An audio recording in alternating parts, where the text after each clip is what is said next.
ডলি এবং সামিয়াকে 30 টাকা দিলাম। কয় টাকা? 30 টাকা দিলাম। আমি বললাম যে সামিয়াকে সামিয়াকে 6 টাকা বেশি দিবা, তাহলে কে কত পাবে? সামিয়া 6 টাকা বেশি পাবে।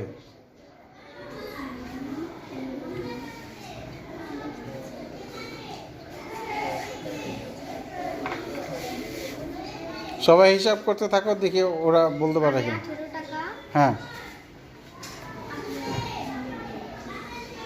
স্যার আমি 14 টাকা পাবো। আমি 18 টাকা আর ডলি 12 টাকা। সামিয়ার জন্য একটা জোরে হাততালি। ঠিক বলেছে।